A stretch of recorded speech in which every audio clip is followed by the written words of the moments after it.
Excelentíssimo senhor presidente do Tribunal de Justiça do Estado do Rio de Janeiro, desembargador Luiz Fernando Ribeiro de Carvalho, na pessoa de quem eu cumprimento todos os integrantes da mesa, senhoras e senhores, a todos os presentes, meu cordial boa tarde. Eu quero primeiro parabenizar o desembargador Caetano, Vossa Excelência, pela iniciativa de montar, estruturar, arquitetar um curso de pós-graduação nesta cadeira dentro da Escola da Magistratura. Como o senhor bem disse, é de suma importância que cada vez mais as pessoas, os profissionais, em especial nós, que somos profissionais do direito, venhamos nos aperfeiçoar. E quando o senhor diz que sente muito o fato de algumas pessoas pensarem diferente, eu me lembro de uma conversa que tive com um desembargador de outro estado, que eu prefiro não mencionar o nome, e que ele me contou pessoalmente a história dizendo que ele tem na época que me contou, tinha um filho de 24 anos, formado em Direito, e que ingressou num curso de mestrado. E que o filho reclamava com ele que não dava para conversar com o pai porque o pai estava desatualizado.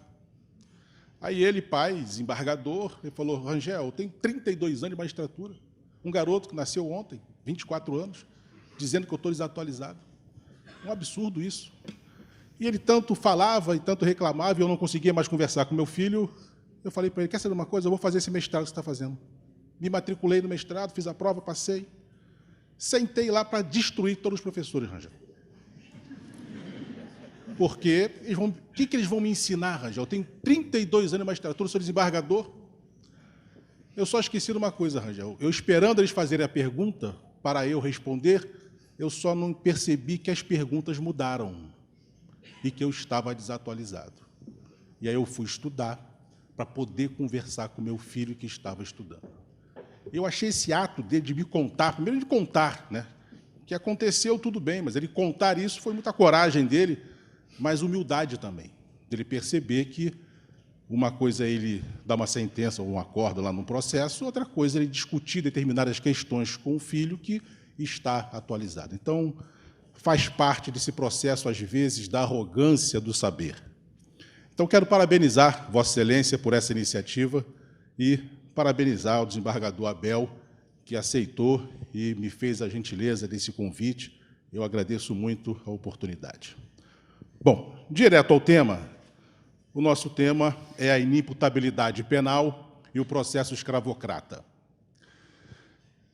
Ou, se preferir, a redução da menoridade penal nos dias de hoje, fazendo um link com o processo escravocrata, para nós podermos entender de onde isto vem, que isso não é novo, não há nada de novo a ser discutido aí. Mas eu preciso fazer um acordo com vocês. A primeira coisa é: existem duas formas de eu discutir esse assunto. A primeira é com a paixão, com a emoção. A segunda é com a razão.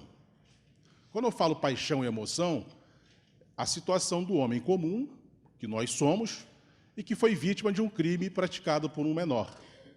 Então, digamos que eu tenha sido assaltado por um garoto de 15 anos, que botou uma faca, um fuzil, uma arma na minha cabeça, e eu tenho razão para ficar com raiva, para tentar me vingar, para querer que ele seja preso, para correr atrás dele, para jogar ele no chão, enfim, qualquer tipo de sentimento. Isso é a razão, né? A emoção.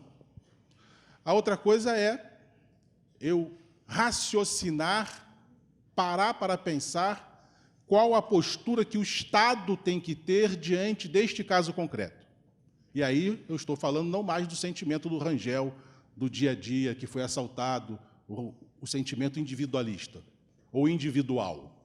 Estou falando agora de uma razão de ser dentro de uma política pública que o Estado deve adotar.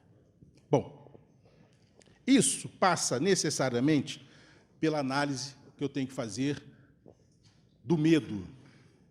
O medo é o sentimento mais antigo da humanidade. Aliás, eu diria que o medo é o sentimento que tem a mesma idade do homem. O medo habita aquilo que Freud vem dizer para nós que é o inconsciente. Ele está lá, guardado a 7 chaves, no fenômeno que ele diz e chama de repressão. Eu não sei por que eu tenho medo de barata, mosca, elevador, avião, túnel, medo de lugares lotados, medo de lugares vazios, enfim, diversos tipos de medo que nós conhecemos. Eu conheço um paraquedista que tem medo de avião. E eu perguntei para ele, mas você é paraquedista, como é que você tem medo de avião? Ué, como é que eu tenho medo de avião? Eu tenho medo de avião, Rangel. Sim, mas como é que você faz, então, para ter medo de avião e salto de paraquedas? Não, Rangel, você está confundindo o avião do paraquedismo com o avião comum. Eu não estou confundindo, os dois têm asa, os dois voam, os dois sobrevoam 30, 40, enfim, 9.000 metros, não estou confundindo. Não, não, Rangel, você está confundindo. O avião do paraquedismo, as portas estão abertas. Eu vou saltar de qualquer jeito pelo meio do caminho. O avião comercial, a porta está fechada. Eu só posso saltar quando ele autorizar. E é aí que eu tenho medo. Bom, eu não consigo explicar isso. Só Freud pode explicar isso, porque a sensação que ele me passa é de que, como a porta está aberta e eu vou saltar, eu não tenho medo. Eu tenho medo de ficar aqui dentro preso, trancado, preso no cinto. Ou seja, isso está no subconsciente dele. Por isso que Freud, quando estuda o medo, ele faz a analogia com o iceberg. O iceberg, Rangel, a ponta do iceberg é o seu consciente, é o que você está vendo. O que está abaixo, que você não vê, não enxerga, é o seu inconsciente. E é lá que estão guardados todos os sentimentos que habitam o ser humano. Esse medo, ele faz gerar aquilo que eu acho interessante, que Zygmunt Bauman vem falar para nós, que é o instinto de Thanatos, ou seja, o instinto da morte. O que ele nos explica? É um paradoxo, porque a inquietação social é fruto exatamente do insaciável desejo de sossego. Sossego que você não tem enquanto você vivo está. Você só tem sossego quando você morre. E é exatamente a morte que você quer evitar com a insegurança. Esse seu medo da insegurança é que faz surgir exatamente esse processo que ele chama de instinto de Thanatos, que é o instinto da morte. Você quer uma coisa que você só vai alcançar quando você morrer, que é exatamente o que você quer evitar com esse medo que você sente. É aquele meu amigo que eu tenho que só anda de carro blindado. Se ele andar num carro que não é blindado, ele não sente segurança. Ele tem medo. Esse medo precisa, ao longo da nossa história, ser transferido para um objeto. Então, no nosso caso, eu tenho que transferir esse medo para alguém. Quero dizer para você, isso não é novo. Nós sempre tivemos os nossos inimigos ao longo da história. Os judeus já foram inimigos um dia, os espíritas já foram inimigos um dia, os negros escravos já foram inimigos um dia, os leprosos já foram inimigos, os piratas, enfim, nós sempre tivemos o outro como inimigo. Quando eu percebo esse discurso, e esse discurso é manipulado pela mídia, óbvio, é manipulado pelos grupos, eu posso muito bem dar a seguinte notícia a você que eu vou dar agora, e você vai me dizer de que época que é isso. Jornal do Brasil. Índice de criminalidade sobe em todo o país. Assalto no Rio já se aproximam do 1000º. Pivetes aperfeiçoam técnicas em São Paulo. Polícia quer pessoal e equipamento. O secretário de Segurança do Rio acusa a lei para ele de paternalista, que protege demais o menor, impedindo-o de trabalhar. De quando essa notícia? Deve ser de ontem, Rangel. Copacabana, lá, não teve arrastão, não teve aquele negócio? A Polícia Militar não está fazendo um trabalho em Copacabana de parar o ônibus, descer os menores? E a juíza deu uma decisão? Não pode. O juiz aqui deu uma decisão, não pode. Essa notícia é do dia 22 de setembro de 1974. Eu não era nem nascido. Não gostei do riso, mas tudo bem, vou prosseguir. Ou seja, eu já estou noticiando o medo, a insegurança, a criminalidade há muito tempo. Bom, Isso faz com que você perceba uma coisa. Primeiro é aquele mito que nós chamamos de mito da passividade do povo brasileiro. O povo brasileiro é muito pacífico, um povo tranquilo, um povo calmo, não é um povo de guerra. Mentira, isso é um mito. Ao longo da história, nós tivemos todas as guerras e revoltas que você puder imaginar, insurreições. Revolta dos Cabanos, 1832, 3 anos, 5.000 pessoas morreram. Não vou entrar aqui no detalhe por que foi, como é que foi, só estou dizendo que tivemos uma revolta em 1832, chamada Revolta dos Cabanos, em que 5.000 pessoas foram mortas. Tivemos em 1838, Maranhão, a balaiada. Ora, quantos morreram na balaiada? Em 1841, Cosme, que foi quem liderou o processo, foi capturado e enforcado. Milhares de mortos com o fim desta revolta. 35, cabanagem no Pará. Quantos foram os mortos na cabanagem no Pará? 30.000 mortos. Revolta dos Malês, 1835, uma das mais importantes revoltas dos escravos. E aqui, nós até a história conta que, como esses escravos, revolta dos Malês, durou 24 horas, foram 70 mortos. Em 24 horas, 70 mortos. Quando você vê uma chacina em Nova Iguaçu que tem 25, você é o caos. Isso sempre aconteceu, isso não é novo. 70 mortos. Isso foi chamada da Jihad Islâmica Brasileira. Por quê? Porque esses negros eram alfabetizados em árabe. E eles queriam transformar a Bahia exatamente num espaço de resistência desses escravos, que era da monarquia muçulmana.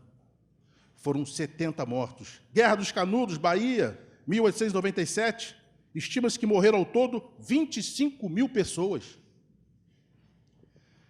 Farroupilha, Rio Grande do Sul, 50.000 mortes.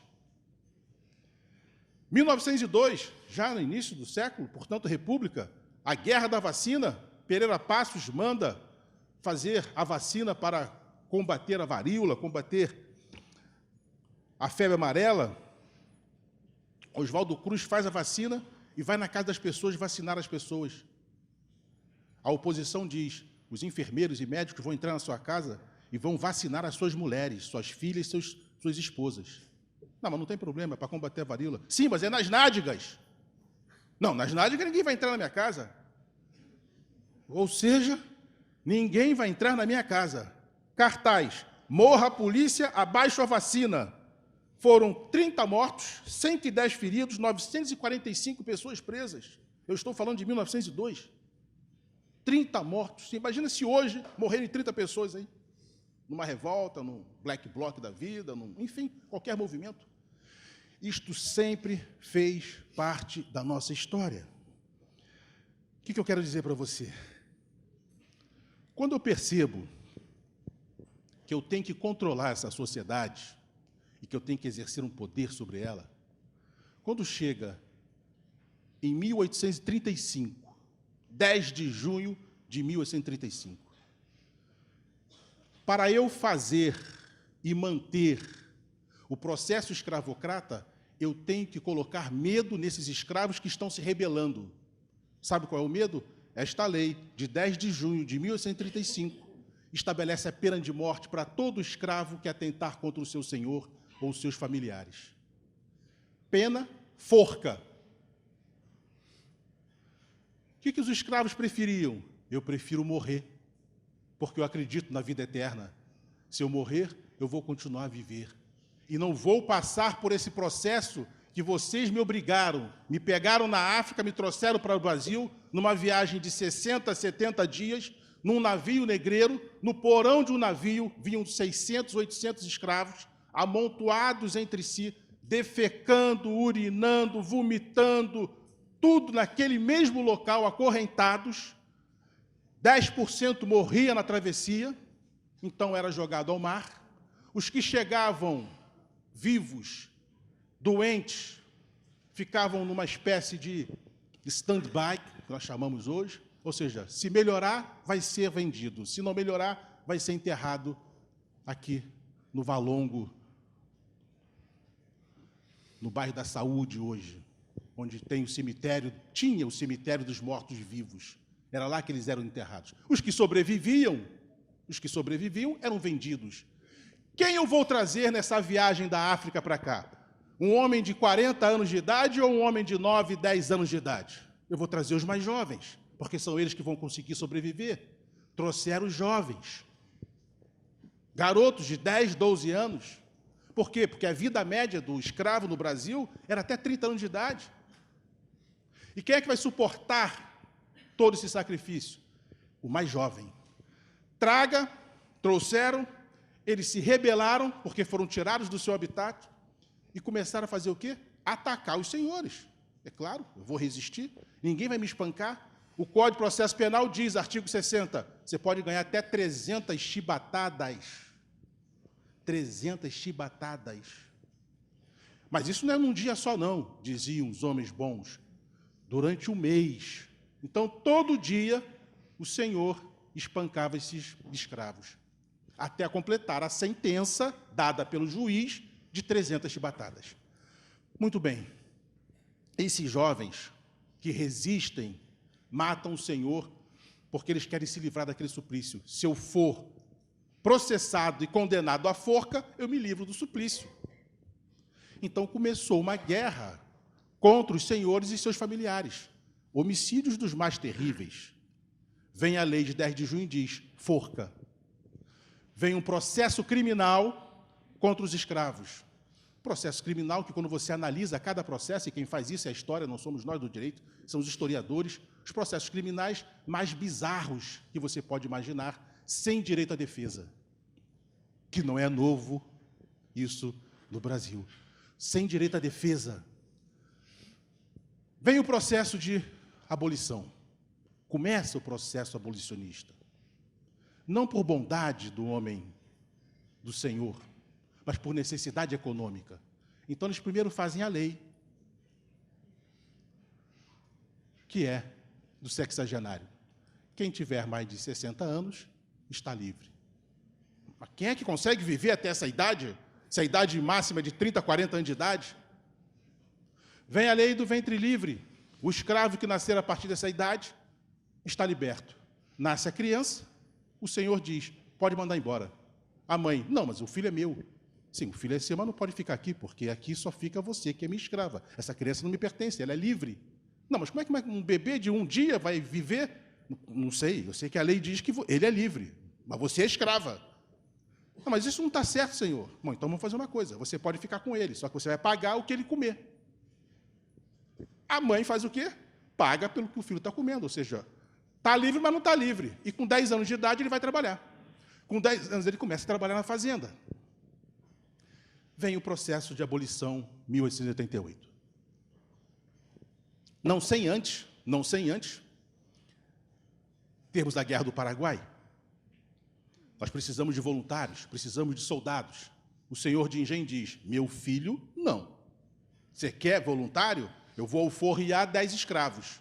Toma 10 escravos, toma 5, toma 2. Os negros foram para a Guerra do Paraguai, ganharam a guerra. Ganharam, voltaram com o Duque de Caxias. Caxias diz o quê? Princesa Isabel, eu não tenho coragem agora de ter ganho a guerra com eles, de ficar correndo atrás de escravo fujão. Não vou ficar correndo atrás de escravo fujão. Eles ganharam a guerra para nós. Não se preocupe que eu vou fazer a abolição. 1888, vem a abolição, eles ingressam nas fileiras do exército, chegam sargentos, soldado, sargento. Quando chega em 1930, Vargas assume o poder e percebe o seguinte, o que é isso aí no exército? Os negros que ingressaram nas fileiras do exército e agora vão chegar ao oficial.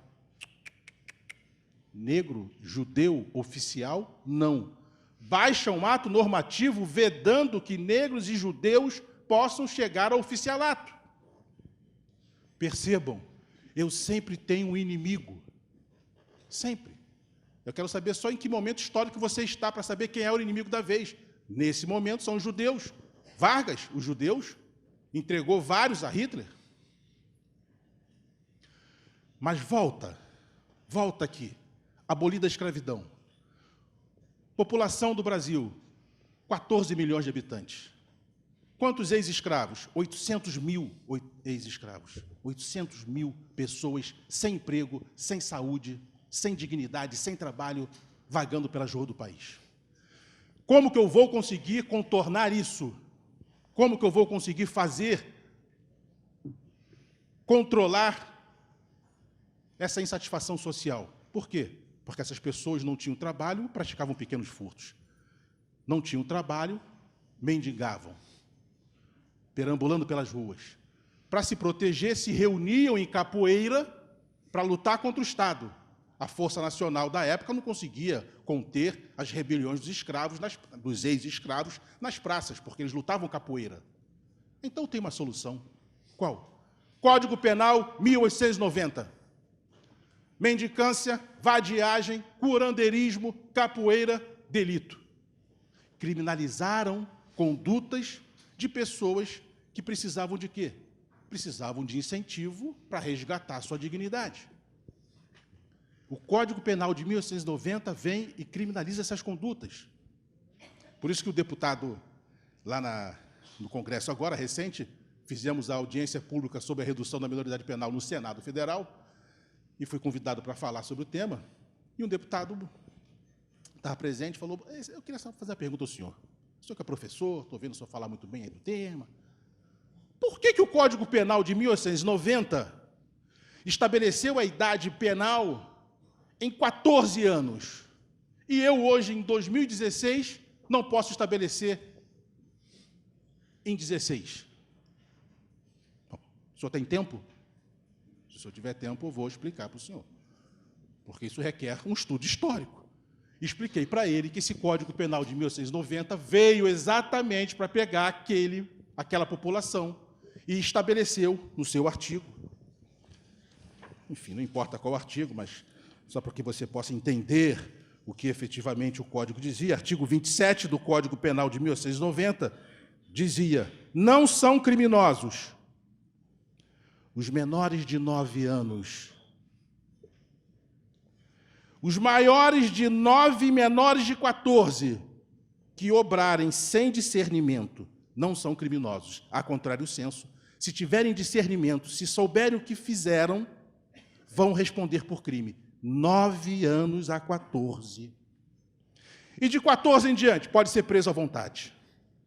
Ou seja, nós prendemos em 1890 jovens de 9 anos de idade. Claro que esse jovem aqui é quem? É o ex-escravo. É aquele a quem eu não dei dignidade durante 350 anos, 3 séculos e meio de escravidão. Por isso, deputado, disse eu a ele, que o Código Penal de 1890 estabeleceu a idade penal em 14 anos para todos e em 9 para aqueles que tivessem discernimento. Ou seja, o jovem que tivesse discernimento, com 10 anos de idade, soubesse o que estava fazendo, poderia ser preso. Ele não entende o porquê que o Código Penal de 1890 faz isso, porque ele não consegue compreender quem era o inimigo da vez. Bom, esse mito da passividade do povo brasileiro, e com esse processo histórico que rapidamente eu toquei para você poder entender o que se fez durante todo o processo escravocrata com os negros naquela época, isso faz com que hoje nós tenhamos o seguinte quadro no Brasil: Anuário Brasileiro de Segurança Pública de 2015. Anuário Brasileiro de Segurança Pública de 2015. Somos uma sociedade muito violenta e nossas políticas públicas são extremamente ineficientes e obsoletas. Em 2014, foram registrados 48 mil estupros e 500 mil veículos roubados e furtados. A violência faz parte do cotidiano do brasileiro. O crescimento da população carcerária brasileira entre 99 e 2014 foi de 213%. Mantido esse ritmo, em 2030, a ONU, que fez o pacto pelo cumprimento das metas dos objetivos do desenvolvimento sustentável, a ONU diz: olha, Se em 2030, se você hoje tem esse crescimento da população carcerária, o Brasil terá alcançado uma população em 2030 de 1.900.000 habitantes. Perdão, 1.900.000 presos. 1.900.000 presos. Hoje nós temos 1.424 unidades prisionais. Nesse ritmo, nós vamos precisar de 5.780 presídios. E aí, aquela pergunta, a que custo eu vou ter que fazer isso? Por quê? Porque quanto mais presídios, menos escola. Quanto mais escolas, menos presídios. É simples, não tem por onde fugir. Por isso que o anuário diz para nós, em verdade, antes de dizer o que o anuário diz para nós, quando eu vejo o crescimento da população carcerária e vejo esse processo histórico, é que eu compreendo, e está lá na exposição de motivos da redução de minoridade penal, está lá escrito isso, a privatização dos presídios. Se eu privatizar um presídio, eu vou ter mina de ouro no Brasil, pô. Um país com a violência que tem, um país com crescimento de população carcerária que tem, o terceiro país no mundo em maior população carcerária. Perdemos para os Estados Unidos, perdemos para a China. Estados Unidos com 310 milhões, China com 1,5 bilhão de habitantes. Passamos a Rússia, considerando os presos provisórios, passamos a Rússia. Um país que tem uma terceira maior população do mundo, população carcerária do mundo. Se eu montar um presídio, eu fico rico. Óbvio. Quanto mais presos, mais dinheiro. Significa dizer, o discurso da privatização está por trás, impulsionando a redução da minoridade penal. Porque agora eu preciso fazer outra pergunta. Quantos menores internados eu tenho no Brasil hoje? 30 mil.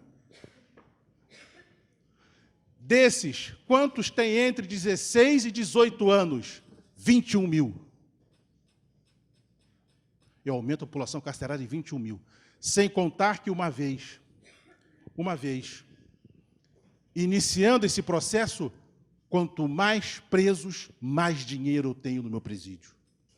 Por isso que o anuário diz para nós assim, em nenhum país do mundo, sem guerra declarada, seres humanos mataram outros seres humanos como no Brasil. São 60 mil pessoas assassinadas no Brasil no ano anterior ao anuário. Ele é, como disse, 2015, 2014, 60 mil pessoas foram assassinadas. Eu, quando fui estudar a guerra do Vietnã, descobri que o americano entrou na guerra em 65, saiu em 73. Em 8 anos de guerra, para o americano,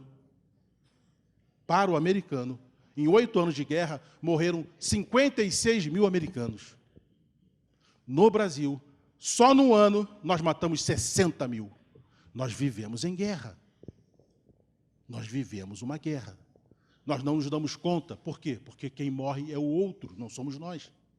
Distante de nós. Ele está fora do nosso habitat. Nós tomamos conhecimento.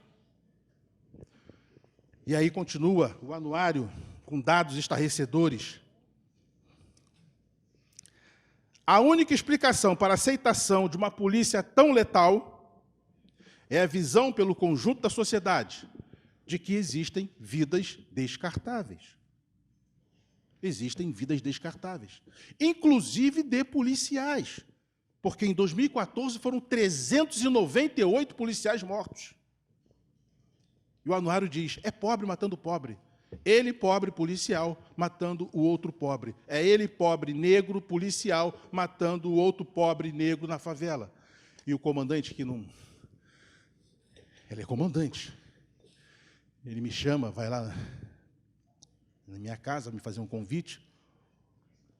Ele diz, mas doutor, nós temos policiais negros na instituição. Esse racismo não existe. É claro que existe, rapaz. O racismo ele é institucional, ele não é pessoal. Ele nem sabe que ele é racista, porque ele faz parte de uma instituição que já, desde o Império, vem atrás do mesmo perfil de ser humano. Ele não percebe isso. Então, você pega o regulamento da Polícia Militar, e eu tive o trabalho de pegar, porque eu queria saber, como é que vocês sabem o que é carro suspeito, pessoa suspeita? Como é que vocês fazem essa análise? Ah, nós temos um regulamento. Ah, me mostra. Carro suspeito. Letra A. Carro dirigido por mulher com homem do lado. Entre parênteses, ela pode estar sendo assaltada. Ou seja, eu sou um homem responsável, saio com a minha mulher, bebo e digo, por favor, dirija, eu bebi. Ela dirige, vamos ser parados pela polícia, porque ela pode estar sendo assaltada. Carro com placa de outro município. Você que é de Niterói, veio aqui hoje, vai ser parado pela polícia. Está escrito lá isso. Pessoa suspeita. Eu fiquei com medo. Quando eu li, falei, vou correr. Vou correr. Letra A. Pessoa com os traços dos marginais da cidade.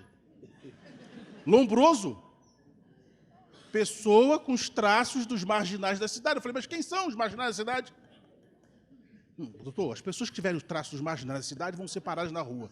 É por isso que toda hora eu sou parado na rua, porra. Fiquei tenso, fiquei preocupado com isso. Tem que fazer uma plástica para aparecer assim, com o Abel, enfim, não sei. Dá um jeito, Abel. Pessoa que está dormindo no ônibus. Juro, está lá no ato. Entre parênteses, pode estar fingido, bandido. Ou seja, o trabalhador brasileiro que sai lá de Santa Cruz, vem para o centro trabalhar, pega o ônibus, dorme, acorda. Acha que vai me enganar? Está pensando o quê, rapaz? Letra D. Pessoa que não encara um PM de frente. Vai tomar bolacha, está olhando o quê, rapaz? Está lá, essa pessoa é suspeita. Então, se eu passar por um PM e não olhar ele de frente, ele vai me chamar. Ele vai me abordar, porque eu sou suspeito. Eu tenho que passar, bom dia, o senhor vai bem. Ou seja, você acha que o policial que está na rua tem condições de questionar esse ato que é ensinado a ele no curso lá de formação dele? Não tem. Continua. E nós temos que entender agora uma outra coisa, que é o chamado mito da democracia racial. O Brasil vive uma grande democracia, onde negros e brancos e índios convivem harmonicamente. O responsável por este mito chama-se Gilberto Freire, na sua grande obra, grande não porque é boa, mas grande porque é grande, no sentido de tamanho mesmo, né? Em 1933, ele lança Casa Grande e Senzala. Em 1933 é o governo Vargas. O governo Vargas, ele, para agradar Vargas, num processo de acomodação nacional e profissional, ele atende aos interesses do Estado Novo, faz a sua obra para dizer que nós não temos problema de racismo no Brasil, porque nós convivemos muito bem entre negros, brancos e índios desde o nosso descobrimento. E ele fala daquela escravidão mansa, pacífica. Ele fala da escravidão do preto, não fala da escravidão do negro. É quando você descobre a diferença entre preto e negro no processo de escravocrata. Preto é o escravo manso, pacífico, o que trabalhava dentro de casa, o que aceitava a escravidão. Negro é o rebelde, é o que fugia, é o que se insurgia contra a escravidão. Gilberto Freire fala do preto. Fala porque agora Vargas precisa criar uma imagem social adequada ao seu projeto político. Então, ele traz, primeiro, o samba para dentro do convívio social, tirando a marginalidade, associa o futebol ao negro, 1933, cria o Dia do Trabalho, associa a feijoada, um prato tipicamente escravocrata, ou do escravismo, associa a feijoada ao prato tropical brasileiro, dizendo, o branco é o arroz, o preto é o feijão, a couve é a mata do Brasil, a laranja é o ouro. E ele trata a feijoada, traz ela como um prato tipicamente tropical. Para dar o quê? Para dar a ideia de que nós vivemos bem. Gilberto Freire, capitaneado por essa doutrina, ele faz esse discurso passando a ideia, depois descoberta, que era uma ideia falsa pelos revisionistas da década de 60, que é Florestan Fernandes, Fernando Henrique Cardoso também, dentre outros, ele passa essa ideia falsa desse mito. Isso é falso. 1952, para vocês terem uma ideia, 1952, os negros não podiam frequentar determinados clubes no Brasil. O que é feito? Não podia entrar no clube. Criaram um clube só para eles no Rio de Janeiro, que é o Renascença. O clube que você escuta falar Renascença, ali em Vila Isabel, aquela região, é um clube criado pela comunidade negra em 1952 para que eles pudessem frequentar um clube. Quando Bob Kennedy veio ao Brasil, Rio de Janeiro, PUC, 1965, senador, para inaugurar o busto do seu pai, os alunos da PUC do Rio de Janeiro questionam ele pelos problemas dos direitos civis dos negros na década de 60. Malcolm X, Martin Luther King discutindo. E os alunos falam, mas como é que pode no seu país você ter problemas com os negros e eles não terem direitos? Bob Kennedy resolveu a questão na hora. Cadê os negros dessa universidade? PUC, Rio de Janeiro, 1965. Hoje tem. 65, não tinha um. Quando procuraram, que viram que não tinha nenhum, calaram a boca. Ou seja, resolve o problema de vocês e deixa que nós resolvemos o nosso.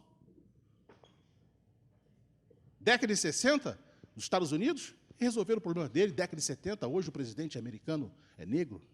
Ou seja, isso é um mito que nós criamos na sociedade brasileira. Mas por que eu estou dizendo isso para vocês?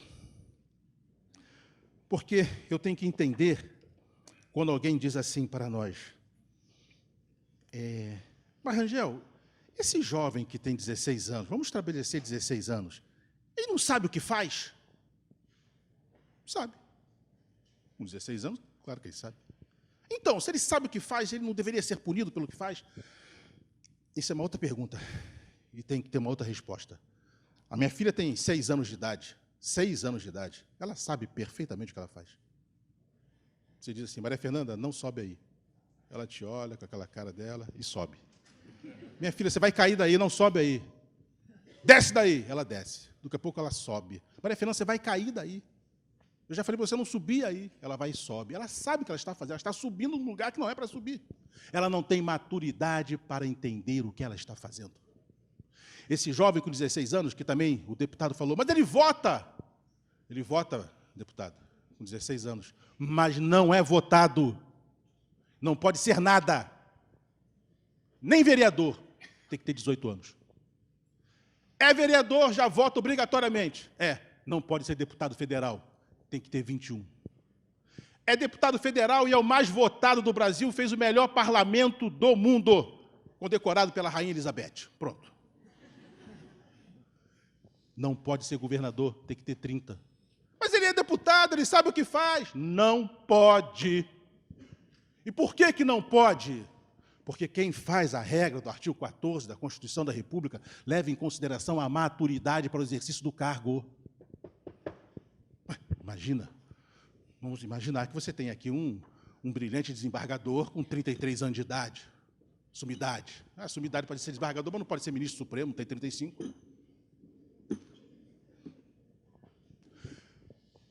É governador com 30 anos de idade.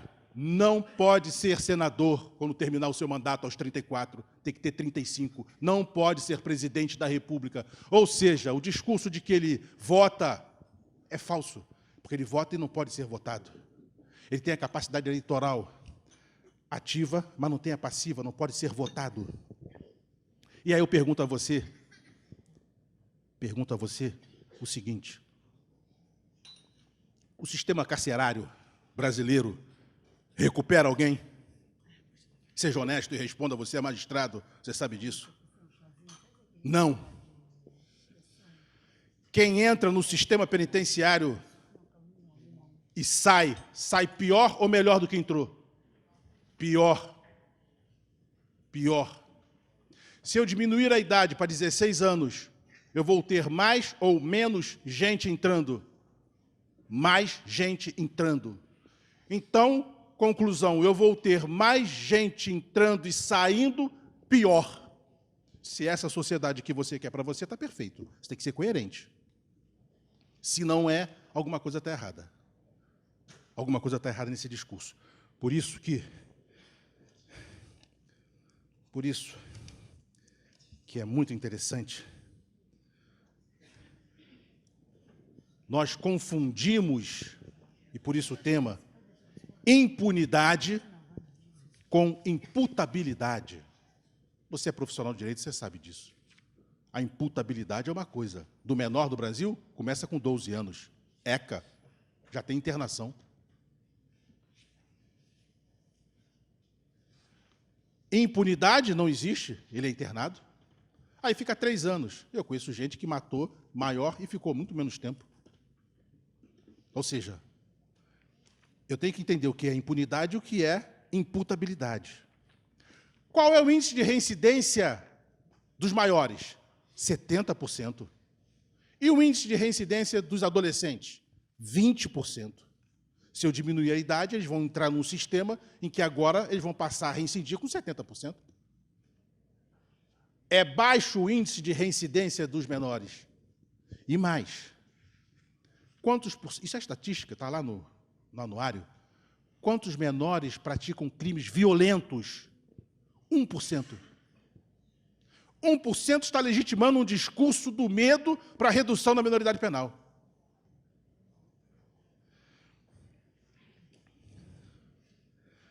E aí vem aquela pergunta, né? Quantos países existem no mundo? Segundo a ONU, 191. 191 países. Quantos adotaram redução? 54. Quantos reduziram a violência? Nenhum. Alemanha e Espanha reduziram, voltaram para 18 anos. Por quê? Porque a violência explodiu. O Código Penal Espanhol, de 1995, voltou para 18 anos. A violência explodiu, não resolveu o problema. Na Espanha. Eu não estou falando de um país que mata 60 mil pessoas por ano. E estou só tocando na Espanha para você ter ideia de direito comparado. Porque fica parecendo que todos os países que diminuíram resolveram o seu problema.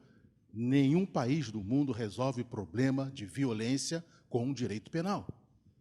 Nenhum país. Nós precisamos de direito penal? Claro. Precisamos ter direito penal. Pessoas devem ser presas? Claro. Claro que tem que ser presas.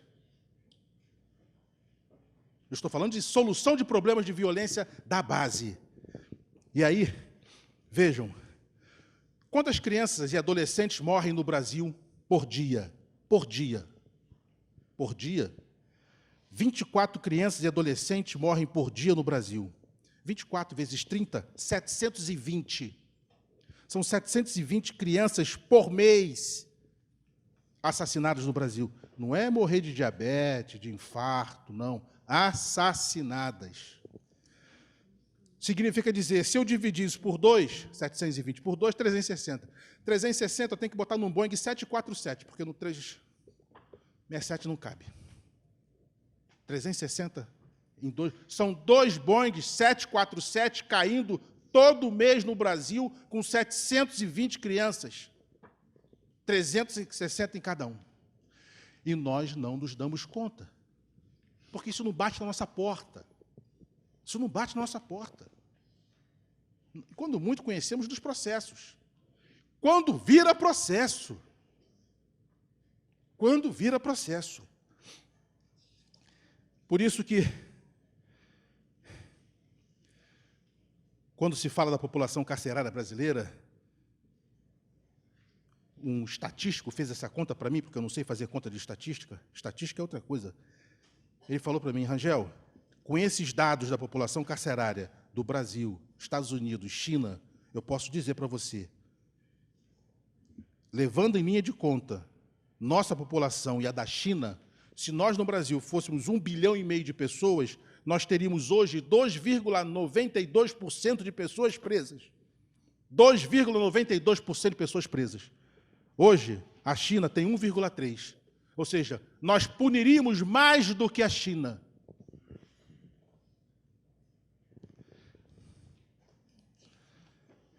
O Brasil é o segundo país em número de homicídios de adolescentes no mundo.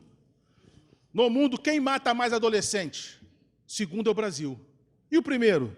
Nigéria. Nós perdemos para a Nigéria, desembargadora Maria Augusta.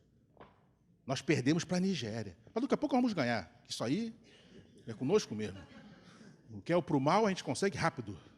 Estamos em segundo lugar, mas daqui a pouco o primeiro lugar vai ser nosso. Ou seja,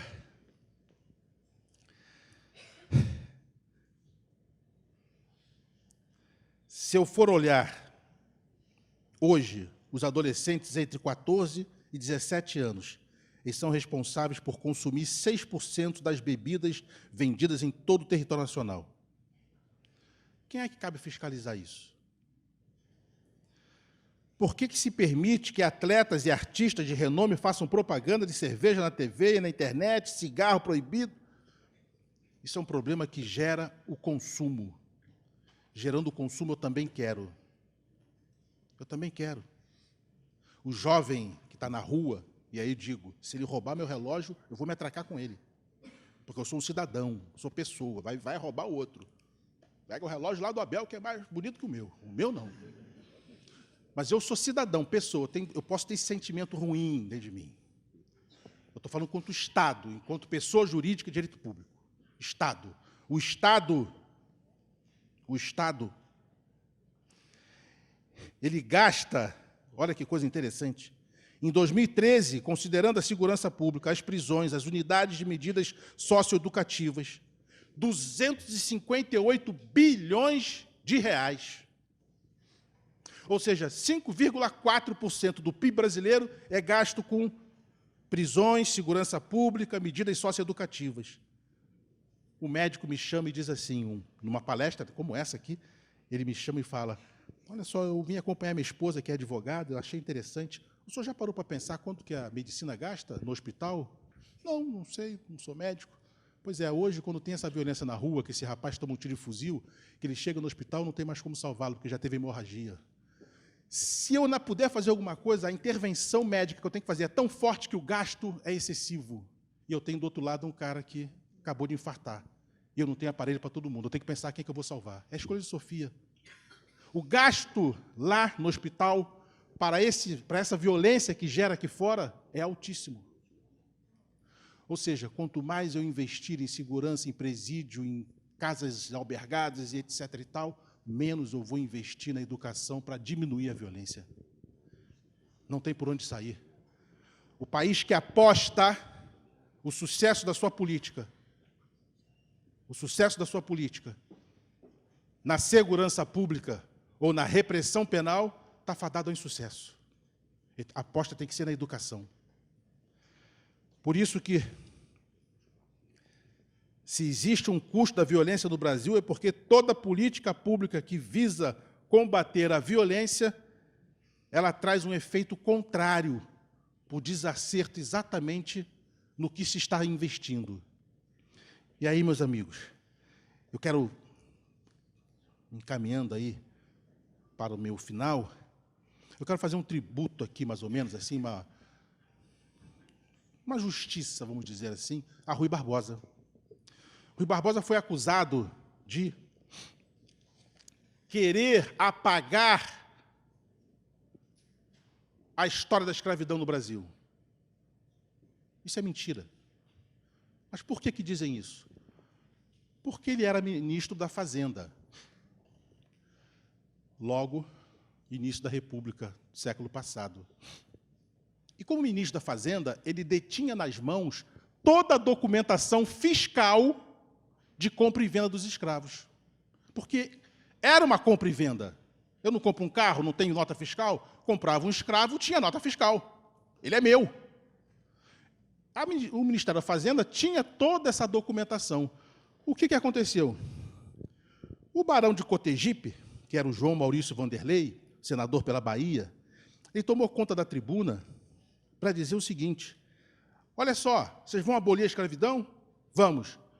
Então, vocês têm que indenizar os donos de escravos, porque eles gastaram dinheiro, eles investiram nessas coisas. Rui Barbosa, sabendo disso, o que ele faz? E vocês vão propor, então, uma ação contra o Estado? Vamos! Ele levantou no Senado, o Barão de Cotegipe levantou no Senado, para defender exatamente a indenização aos senhores de engenho. Então, e qual é a prova que você tem disso? Nós temos notas fiscais. Ele volta para o gabinete, manda incinerar todas as notas fiscais. Botou fogo em todas as notas fiscais que comprovavam a compra e venda de escravos. Ele não botou fogo na história da escravidão. A história está aí para nós sabermos. Os processos criminais, inclusive eu estou lendo vários deles, estão aí para nós pesquisarmos. Ou seja, ele disse no seu despacho que se indenização tivesse, teria que ser os ex-escravos, não os senhores de engenho. Por isso ele queimou a documentação inerente ao processo de escravidão. Ou seja, meus amigos, disse ele, mais justo seria e melhor consultaria o sentimento nacional se pudesse descobrir meio de indenizar os ex-escravos, não onerando o tesouro. Por isso que eu tenho certeza, Caetano e Abel, nobres desembargadores, que cai como uma luva aqui nesse curso de pós-graduação, né? Então, quem vem buscar o conhecimento aqui, vem buscar um conhecimento além daquele que já tem. A frase inicial do livro de Kant. Kant lá, me perdoe, estou com Kant na cabeça, porque eu acabei de ler Kant aqui. A frase de Victor Hugo, lá no livro Os Miseráveis. Cai como uma luva, ou seja, encontros como estes.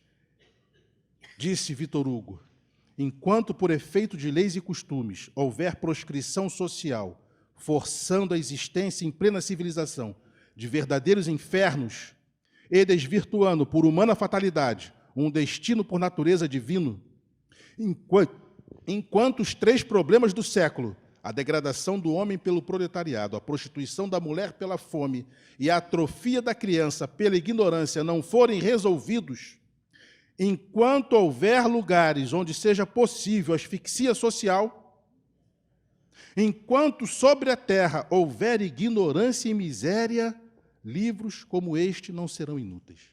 Eu faria uma adaptação, com a permissão dele, de que um curso como esse que vocês estão organizando não será inútil, porque nós temos que, efetivamente, abrir os olhos para uma realidade que está à nossa volta. E nós não temos como construir um mundo diferente sendo pessoas indiferentes. Parabéns pela iniciativa de vocês. Muito obrigado.